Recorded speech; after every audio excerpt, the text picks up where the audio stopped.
सुप्रभात छात्रों, मैं विजेंद्र कुमार, व्याख्याता, राजकीय उच्च माध्यमिक विद्यालय संगेसरा चित्तौड़गढ़।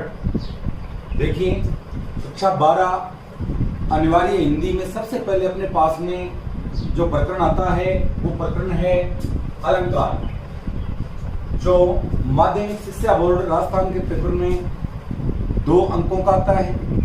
थोड़ी सी सावधानी यदि अपन रखें तो ये 2 अंक अपने को आसानी से मिल सकते हैं। देखिए, अलंकार शब्द की व्युत्पत्ति कैसे हुई है, अलंकार शब्द वास्तव में है क्या। देखिए, अलंकार शब्द मूलतः है भाववाचक संज्ञा है। अलंकार शब्द मूलतः क्या है, भाववाचक संज्ञा है। ये 2 शब्दों के योग से बना है। पहला होगा अलम, दूसरा शब्द इसमें आता है कार। अलम जोड़ कार के योग से बना है। अलम का अर्थ होगा शोभा, कार प्रत्यय है जिसका अर्थ होगा करने वाला। देखिए, अलंकार शब्द मूलतः भाववाचक संज्ञा है, 2 शब्दों के योग से बना है। पहला शब्द है अलम, दूसरा शब्द है कार। अलम का अर्थ होगा शोभा, कार का अर्थ होगा करने वाला।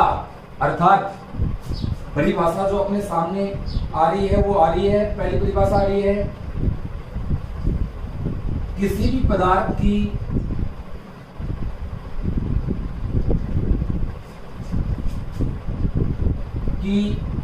शोभा में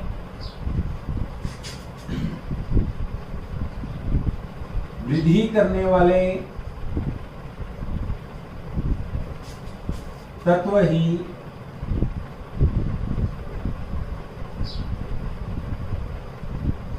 अलंकार माने जाते हैं। अलंकार की परिभाषा में सर्वप्रथम अपने पास में परिभाषा आ रही है, किसी भी पदार्थ की शोभा में वृद्धि करने वाले तत्व ही अलंकार माने जाते हैं। अर्थात अलंकार क्या है, अलंकार काव्य की शोभा में वृद्धि कर देते हैं।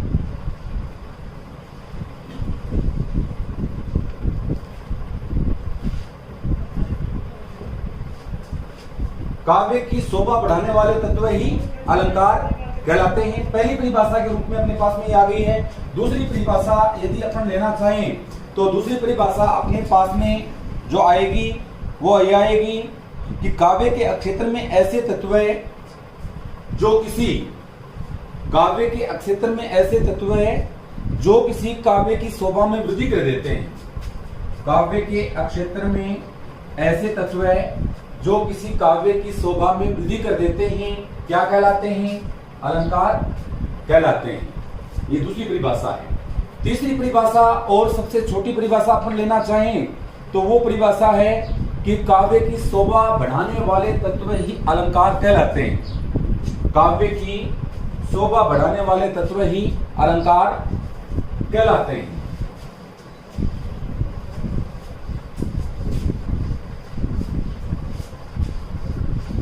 सबसे छोटी जो परिभाषा अपने पास में आ रही है अलंकारों की वो आ रही है, काव्य की शोभा बढ़ाने वाले तत्व ही अलंकार माने जाते हैं।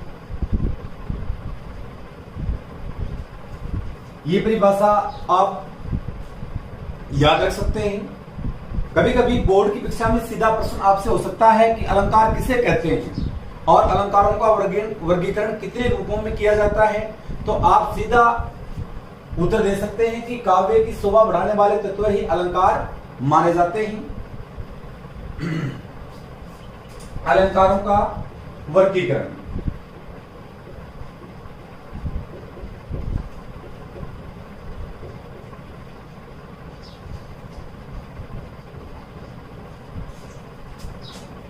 देखिए, अलंकारों का वर्गीकरण 3 रूपों में किया जाता है। अलंकारों का वर्गीकरण प्रमुखतः 3 रूपों में किया जाता है। पहला जो वर्गीकरण अपने पास में आता है शब्दालंकार, दूसरा वर्गीकरण अपने पास में आता है अर्थालंकार, तीसरा वर्गीकरण अपने पास में आता है उभयालंकार। पहला शब्दालंकार, दूसरा अर्थालंकार, तीसरा उभयालंकार। अब देखिए इन तीनों में क्या अंतर है। सबसे पहले लेते हैं शब्दालंकार कि जब अर्थ का सौंदर्य, शब्द का सौंदर्य, काव्य का सौंदर्य शब्द में निहित हो, यानी किसी शब्द विशेष के प्रयोग के कारण अलंकार की प्राप्ति होती है, तो वहां शब्दालंकार माना जाता है। जैसे किसी भी काव्य में अपन किसी शब्द का प्रयोग करते हैं और उस शब्द के प्रयोग के कारण हमें अलंकार की प्राप्ति होती है, तो वहां शब्दालंकार माना जाता है। शब्दालंकार के जो उदाहरण अपने पास में आते हैं, जैसे अनुप्रास है, यमक है,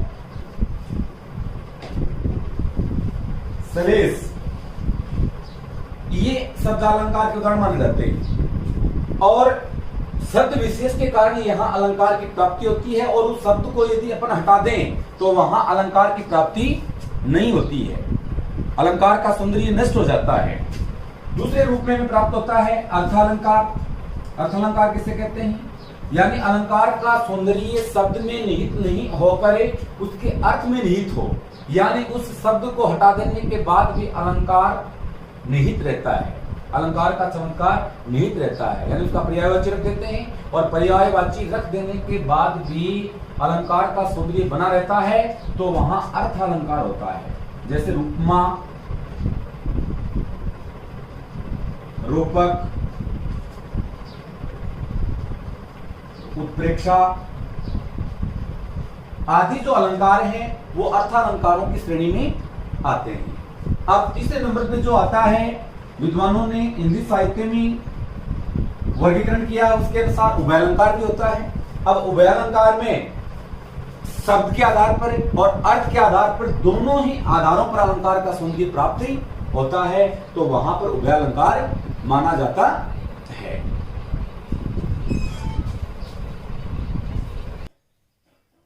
देखिए, अपन यहां परिभाषा सहित इन शब्दालंकार, अर्थालंकार और उभयालंकार को समझते हैं।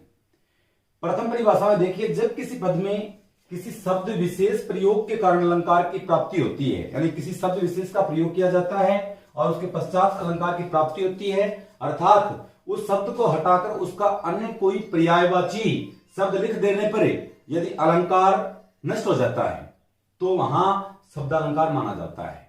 यानी शब्द है और शब्द के कारण ही अलंकार की प्राप्ति हो रही है, शब्द से संबंधित दूसरा पर्यायवाची यदि लिख देते हैं तो वहां अलंकार का सौंदर्य नष्ट हो जाएगा। जैसे रहीमन पानी राखिए, बिन पानी सब सून, पानी गए न उबरे, मोती मानुष चून। अब ये पानी शब्द है, यहां पर इसी पानी शब्द में अलंकार का सौंदर्य निहित है, और इस पानी शब्द को हटाकर यहां जल शब्द रख देंगे तो अलंकार का सौंदर्य नष्ट हो जाएगा। ये आगे अपन पढ़ेंगे, जब भी अपन श्लेष पढ़ेंगे, यमक पढ़ेंगे, अनुप्रास पढ़ेंगे, तो ये सारी चीजें साफ हो जाएंगी। लेकिन थोड़ी इस पर मैं इसलिए जोर दे रहा हूं कि इनको समझना आवश्यक है। इनको समझने के लिए सबसे पहले परिभाषा, परिभाषा यदि अपने को किसी अलंकार की याद है या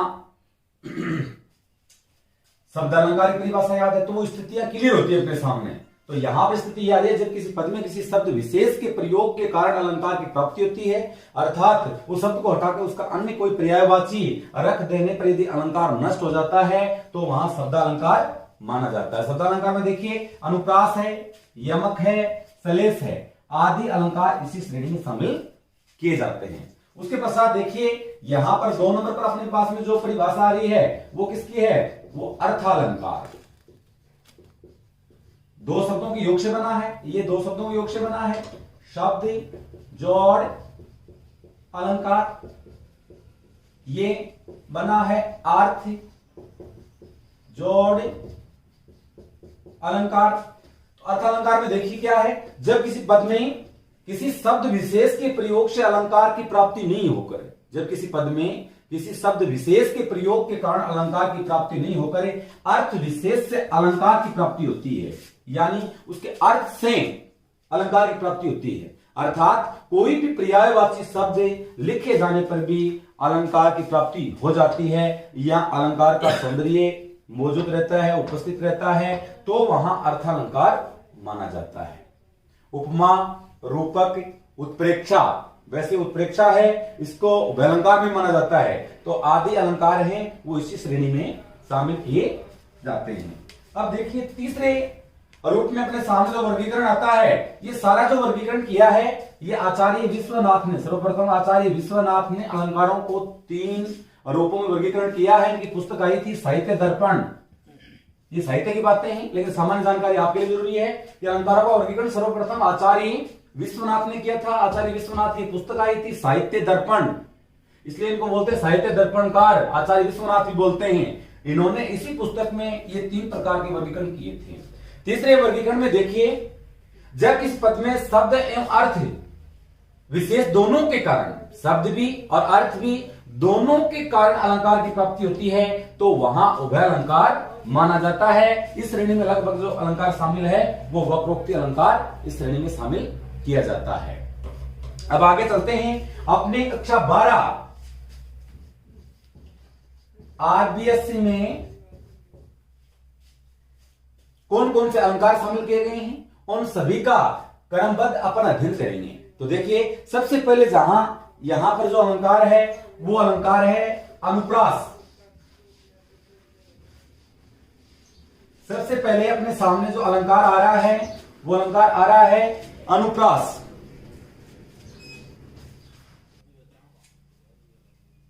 देखिए, अलंकार की परिभाषा के रूप में अपने पास में सबसे पहले जो अलंकार आता है वो आता है अनुप्रास। जब किसी पद में किसी व्यंजन वर्ण की एक निश्चित क्रमानुसार बार बार आवृत्ति होती है, दोबारा सुनिए, कि जब किसी पद में किसी व्यंजन वर्ण की एक निश्चित क्रमानुसार बार बार आवृत्ति होती है, तो वहां अनुप्रास अलंकार माना जाता है। कभी कभी प्रश्न पत्र में सीधा आपसे प्रश्न हो जाता है कि अनुप्रास अलंकार की परिभाषा लिखते हुए एक उदाहरण दीजिए। तो उसमें सबसे पहले आपके जो काम आएगी वो आएगी परिभाषा, कि जब किसी पद में किसी व्यंजन वर्ण की निश्चित क्रमानुसार बार बार आवृत्ति होती है, तो वहां पर अनुप्रास अलंकार माना जाता है। ये परिभाषा आपको याद रखनी होगी। कभी कभी क्या कहा जाता है, आपको उदाहरण दे दिया, जैसे आपको उदाहरण दिया मधुर मधुर मुस्कान मनोहर मनुज वेश का उजियाला, ये दिया, और ये देकर सीधा प्रश्न आपसे किया जाता है कि निम्न पंक्तियों में कौन सा अलंकार है, उसका नाम लिखते हुए उसकी परिभाषा भी दीजिए। तो आपका उत्तर क्या होगा? आपका उत्तर होगा निम्नलिखित पंक्तियों में अनुप्रास अलंकार है। क्यों है? कि जब किसी पद में किसी व्यंजन वर्ण की एक निश्चित क्रमानुसार, निश्चित मतलब कम से कम 2 बार जरूरी है, अधिक बार कितनी बार हो सकती है, एक निश्चित क्रमानुसार बार बार आवृत्ति होती है, तो वहां अनुप्रास अलंकार माना जाता है। सबसे पहले अपने पास में जो उदाहरण आ रहा है वो उदाहरण है गंदी गंध गुलाब को गवहीं गाहक कौन। यहां पर देखिए व्यंजन वर्ण क्या है, गए है, और इसकी निश्चित क्रमानुसार बार बार आवृत्ति हो रही है। 1 2 3 4 5 बार इसकी आवृत्ति हुई, तो यहां ये पंक्ति आती है, तो इसमें अनुप्रास अलंकार है। उसके बाद में देखिए भगवान भक्तों की भूरी भीति भगाइए, गंदी गंध गुलाब की गवहीं गाहक कौन। इसका अर्थ अपन जानना चाहें तो कोई इत्र बेचने वाला इत्र फरोश है, और इत्र फरोश है वो मूर्ख लोगों के बीच में जाकर खड़ा हो जाता है और वो उन लोगों को अपना इत्र दिखाता है, जांच करवाता है। तभी वहां से कोई विद्वान व्यक्ति गुजर रहा है, वो देखता है कि ये मूर्ख व्यक्ति हैं, ये इत्र की बिल्कुल भी पहचान, ये गुलाब का इत्र है, बहुत महंगा है, इसकी पहचान ये नहीं जानते हैं। तो वो चुपचाप सीधा तो नहीं कहता है, लेकिन वो बातों ही बातों में उस इत्र फरोश को क्या कहता है, गंदी गंध गुलाब की गवहीं गाहक कौन। वो उसे सचेत करता है कि हे गंधी, हे इत्र फरोश, ये तुम्हारे गुलाब की गंध है, ये बहुत ही कीमती है, गंवार लोगों में इसको मत दिखाओ, क्योंकि गंवार लोगों में इसका ग्राहक कोई भी नहीं है। दूसरी पंक्ति देखिए, भगवान भक्तों की भूरी भीति भगाइए, यानी जो भक्तों के जो भ्रम है और जो भय है वो हे ईश्वर आप दूर कीजिए। तो जैसे इसमें भय भय भय भय भय भय व्यंजन वर्ण की निश्चित क्रमानुसार बार बार आवृत्ति हो रही है, तो इस पूरी पंक्ति में कौन सा अलंकार होगा? इसमें अनुप्रास अलंकार होगा। अगले उदाहरण के रूप में अपने पास उदाहरण आ रहा है, कानन कठिन भयंकर भारी, तो क भय भय, कानन कठिन भयंकर भारी, घोर घार हिम बार बयारी। तुलसीदास जी की उक्ति है, घ और बै और बै, जंगलों की विपदाओं के बारे में बताया गया है, तो दो बार आवृत्ति हो रही है, तो इसमें कौन सा अलंकार है? अनुप्रास अलंकार माना जाता है। अगला देखिए, मधुर मधुर मुस्कान मनोहर मनुज वेश का उजियाला, तो इसमें मैं ये मैं की आवृत्ति के कारण इस पूरी पंक्ति में कौन सा अलंकार माना जाता है? अनुप्रास अलंकार माना जाता है। सबसे सरल उदाहरण अपन बार बार बोलते हैं, चंदू के चाचा ने चंदू की चाची को चांदनी चौक में चांदी की चम्मच से चटनी चटाई, तो ये च की आवृत्ति है, ये भी क्या है? अनुप्रास अलंकार का ही उदाहरण है। और सामान्य भाषा में अपन एक दो उदाहरण और भी बोलते हैं कि खड़क सिंह के खड़कने से खड़कती हैं खिड़कियां, खिड़कियों के खड़कने से खड़कता है खड़क सिंह, तो ख की आवृत्ति हो गई, उसमें च की आवृत्ति है। तो ये अपने परिभाषा क्या है? जब किसी पद में किसी व्यंजन वर्ण की निश्चित क्रमानुसार बार बार आवृत्ति होती है, तो वहां अनुप्रास अलंकार माना जाता है। परिभाषा याद है, दो उदाहरण याद हैं, तो परीक्षा में हम कहीं भी चूक नहीं करेंगे और निश्चित रूप से ये 2 अंक अपन लेकर रहेंगे। अनुप्रास के बाद में अपने पास में जो अलंकार आता है वो आता है यमक। यमक का अर्थ है जोड़ा। इसकी परिभाषा में अपन जाते हैं तो देखिए, जब किसी पद में एक ही प्रकार के शब्द का एक से अधिक बार प्रयोग कर दिया जाता है एवं उसके अलग अलग अर्थ ग्रहण किए जाते हैं। शब्द एक अर्थ अनेक, शब्द एक होगा और उसके अर्थ अनेक होंगे। जब किसी पद में एक ही प्रकार के शब्द का एक से अधिक बार प्रयोग कर दिया जाता है एवं उसके अलग अलग अर्थ प्रकट होते हैं, तो वहां यमक अलंकार माना जाता है। शब्द एक आएगा और उस एक शब्द को एक से अधिक जगह प्रयोग कर दिया जाएगा, लेकिन उसके अर्थ अलग अलग होंगे, तो वहां यमक अलंकार माना जाता है। जैसे देखिए, दोबारा एक बार पुनः सुनिए, जब किसी पद में एक ही प्रकार के शब्द का एक से अधिक बार प्रयोग कर दिया जाता है एवं उसके अलग अलग अर्थ प्रकट होते हैं, तो वहां यमक अलंकार माना जाता है। सर्वप्रथम अपने सामने जो उदाहरण आता है वो आता है, कबीरा सोई पीर है, कबीरा सोई पीर है, जे जाने ही पर पीर। कबीरा सोई पीर है, जे जाने ही पर पीर, जे पर पीर न जाने ही वे काफिर बेपीर, जे पर पीर न जाने ही वे काफिर बेपीर। देखिए, यहां पर पीर शब्द बार बार आ रहा है, पीर, यहां पर शब्द आया पीर, यहां पर शब्द आया पीर, यहां पर शब्द आया पीर। अब देखिए, इस पीर शब्द का प्रयोग एक से अधिक बार हुआ है। परिभाषा में आया था कि जब किसी पद में एक ही प्रकार के शब्द का एक से अधिक बार प्रयोग, तो देखिए सर्वप्रथम पहचान के लिए एक से अधिक बार प्रयोग है एक ही शब्द का। अब इसके अर्थ देखिए, कबीर जी क्या कह रहे हैं? कबीर जी कह रहे हैं कि वही सच्चा संत है। पीर का अर्थ क्या होगा? संत। धर्मगुरु या ओलिया भी होता पीर। कबीर सोई पीर है। कबीर कह रहे हैं कि वही सच्चा संत है, जे जाने ही पर पीर, जो दूसरों की पीर का अर्थ यहां का क्या हो गया? पीड़ा, जो दूसरों की पीड़ा को जानते हैं। कबीरा सोई पीर है, जे जाने ही पर पीर, जे पर पीर न जाने ही, जो दूसरों की पीड़ा को नहीं जानते हैं, वे काफिर बेपीर, वो निर्दयी हैं। वो क्या हैं?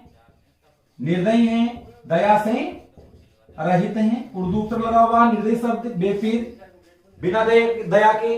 तो देखिए, शब्द आया एक बार, एक से अधिक बार, और अर्थ भी क्या हो रहे हैं? अलग अलग हो रहे हैं। शब्द एक ही आ रहा है लेकिन अर्थ अलग अलग हो रहे हैं, यानी एक ही प्रकार के शब्द का एक से अधिक बार प्रयोग कर दिया जाता है और उस शब्द का अलग अलग अर्थ निकलता है, तो वहां पर यमक अलंकार माना जाता है। दूसरा उदाहरण अपने पास में देखिए, कनक, बड़ा प्रसिद्ध उदाहरण है, कनक कनकते सोगुना मादकता अधिकार की। अब कनक शब्द अपने पास में एक बार ये आया, दूसरी बार ये आया। कनक कनकते यानी कनक का अर्थ है सोना, और इस कनक का अर्थ हो गया धतूरा। सोना धतूरे से 100 गुना। देखिए यमक अलंकार का सर्वप्रथम जो उदाहरण अपने पास में आता है वो उदाहरण है, कबीरा सोई पीर है जे जाने ही पर पीर, जे पर पीर न जाने ही वे काफिर बेपीर। अब देखिए इसमें जो पीर शब्द है परिभाषा में आया अपने पास कि जब किसी पद में एक प्रकार के शब्द का एक से अधिक बार प्रयोग कर दिया जाता है एवं उसके अलग अलग अर्थ प्रकट होते हैं तो वहां यमक अलंकार माना जाता है। अब यहाँ पर पीर शब्द का देखिए, प्रथम पीर का अर्थ है संत। कबीर जी कह रहे हैं कि वही सच्चा संत है जे जाने ही पर पीर। पीर का अर्थ होगा पीड़ा, जो दूसरों की पीड़ा को जानते हैं। जे पर पीर न जाने ही, जो दूसरों की पीड़ा नहीं जानते। वे काफिर बेपीर, वो क्या है, निर्दयी हैं, दया से रहित हैं। पीर शब्द एक था और एक से अधिक बार आया और अर्थ भी क्या हो रहे हैं, अलग अलग हो रहे हैं। तो यहाँ पर ये शब्द एक ही है और एक ही शब्द की बार बार आवृत्ति हो रही है और अर्थ अलग अलग हो रहे हैं, तो यहाँ पर अलग यमक अलंकार माना जाता है। दूसरे में देखिए, कनक कनकते सोगुना मादकता अधिकाय, या खाए बोराए जग वा पाए बोराए। कनकार सोना, दूसरे कनकार धतूरा। सोना धतूरे से 100 गुना ज्यादा नशीला होता है। मादकता का नशीला, अधिकाय का अधिक। सोना धतूरे से 100 गुना ज्यादा नशीला होता है। या खाए बोराए जग, धतूरा तो खाने के बाद में आदमी पागल होता है, लेकिन सांसारिक जो लोग हैं वो तो सोना तो मिलते ही पागल हो जाते हैं, अर्थात कि जो लोग धनवान होते हैं उनमें उस धन का जो अहंकार है वो बैठ जाता है, चढ़ जाता है। उसके बाद में तीसरा उदाहरण अपने पास में आ रहा है, काली घटा का घमंड घटा। यहाँ पर ये घटा शब्द है, घटा घटा शब्द एक है लेकिन इसकी आवृत्ति 2 बार हुई है, काली घटा। तो यहाँ पर घटा शब्द का जो अर्थ होगा वो होगा बादल। काली घटा का घमंड घटा। अब इस घटा का अर्थ क्या होगा, कम होना या क्षीण होना। कम होना या क्षीण, शब्द एक है और अर्थ ही अलग अलग हो गई। तो यहाँ पर काली घटा का घमंड घटा, घटा शब्द 2 बार आया, दोनों ही बार अर्थ क्या हो रहा है, अलग अलग प्रकट हो रहा है, तो इसमें भी यमक अलंकार है। इसके बाद में चौथा उदाहरण अपने पास में आ रहा है, वर को छोड़ और कोई वर ले लो।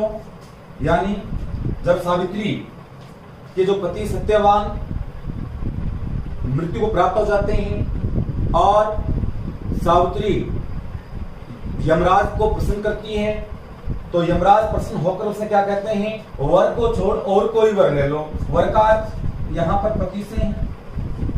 पहले वर का अर्थ क्या हो गया, पति। दूसरे वर का अर्थ क्या है, वरदान। तो उन्होंने क्या कहा, अपने पति को छोड़कर और कोई वरदान तुम मुझसे मांग सकती हो। यानी पति को छोड़कर और कोई वरदान मांगो तो मैं तुम्हें दे सकता हूं। तो इस प्रकार यमक अलंकार परिभाषा याद रखनी है, एक प्रकार के शब्द का एक से अधिक बार प्रयोग और वो अलग अलग अर्थ प्रकट करता है, तो वहां यमक अलंकार है। इनमें से 2 या 3 उदाहरण अपने याद रख सकते हैं तो अपने लिए उपयोगी सिद्ध होंगे।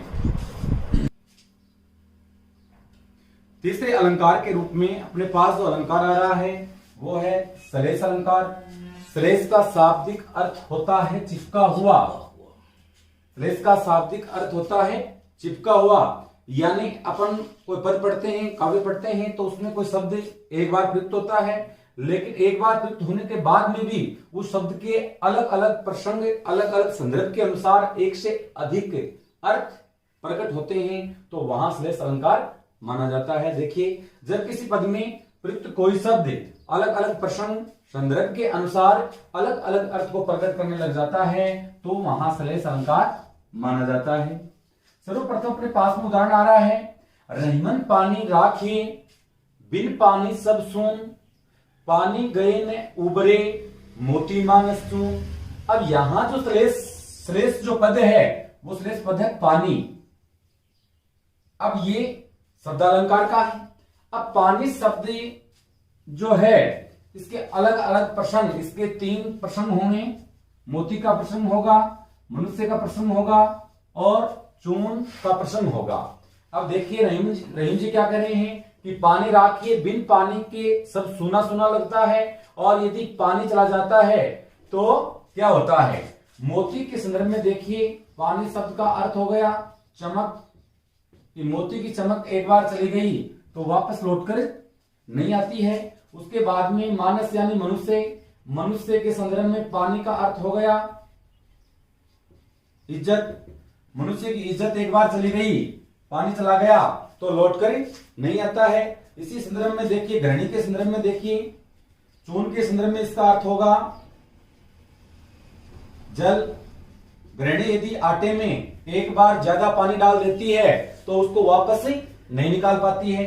तो देखिए श्लेष जो पद है वो एक पद है और अलग अलग संदर्भ नंबर 1, 2 और 3, इन तीनों संदर्भों में पानी शब्द का अर्थ अलग अलग हो रहा है। मोती के विषय में चमक, मनुष्य के संदर्भ में इज्जत, चून के संदर्भ में जल। अतः इसमें कौन सा अलंकार माना जाता है? श्लेष अलंकार माना जाता है। एक ही शब्द में अनेक अर्थ चिपके हुए हैं। दूसरा उदाहरण देखिए, चरण धरत चिंता करते, भावत निंदन शोर, सुवर्ण को ढूंढत फिरते, कवि व्याभिचारी चोर। सुवर्ण शब्द है वो श्लेष पद है, ये श्लेष पद है। अब सुवर्ण का अच्छा क्या हो, किसके संदर्भ में? कवि के संदर्भ में। कवि को कविता करने के लिए सुवर्ण, अच्छे वर्ण चाहिए। तो कवि के संदर्भ में सुवर्ण का अर्थ हो गया अच्छे अच्छे वर्ण कविता बनाने के लिए। व्याभिचारी के संदर्भ में इसका अर्थ हो गया सुंदरता। सुंदरता यानी व्याभिचारी मनुष्य है वो सुंदर औरतों के पीछे लगा रहता है। सुवर्ण का उसके संदर्भ में क्या हो गया? सुवर्ण का सुंदरता। और चोर के संदर्भ में इसका अर्थ क्या हो गया? चोर के संदर्भ में इसका अर्थ हो गया सुवर्ण का सोना। ये चोर के संदर्भ में, ये व्याभिचारी के संदर्भ में। तो शब्द आया एक और प्रसंगानुसार उसके एक से अधिक अर्थ हो रहे हैं, तो यहां पर श्लेष अलंकार माना जाता है। अगला देखिए, बलिहारी नृपकूप की गुण बिनु बूंद न देई। यहां पर देखिए श्लेष किसमें है? यहां जो आपको श्लेष है वो गुण में श्लेष है। बलिहारी नृपकूप की, अब कुएं का संदर्भ है और राजा का संदर्भ है। नृप राजा और कूप कुआ। इसमें गुण का अर्थ क्या होगा? राजा के संदर्भ में इसका अर्थ लिया गया है गुणों के बिना, यानी मैं ऐसे राजा के ऊपर निछावर जाता हूं जो गुणों के आधार पर विद्वानों का सम्मान करता है, उनको धन आदि देता है। और कुएं के संदर्भ में गुण का अर्थ क्या हो गया? रस्सी, यानी कुआं है वो रस्सी के बगैर क्या नहीं देता है? पानी नहीं देता है। अब देखिए बूंद जो श्लेष पद है, यहां पर गुण श्लेष पद था, यहां पर बूंद भी श्लेष पद है। अब बूंद का राजा के संदर्भ में, तो बूंद का अर्थ क्या हो गया? धन। ये राजा अच्छे गुणों के बिना किसी को धन नहीं देता है। दूसरा श्लेष पद अपने पास में कौन सा आ रहा है? बूंद। बूंद का अर्थ कुएं के संदर्भ में क्या हो गया? जल। बिना रस्सी के कुआं कभी भी जल नहीं देता है। तो देखिए आज हमने अनिवार्य हिंदी में अलंकारों में 3 अलंकारों का अध्ययन कर लिया, जिसमें सबसे पहला अलंकार था अनुप्रास, उसके बाद यमक, उसके बाद है श्लेष। बाकी बचा हुआ शेष अगले वीडियो में। वीडियो को देखें, लाइक, शेयर और सब्सक्राइब करें। जय हिंद, जय भारत, धन्यवाद।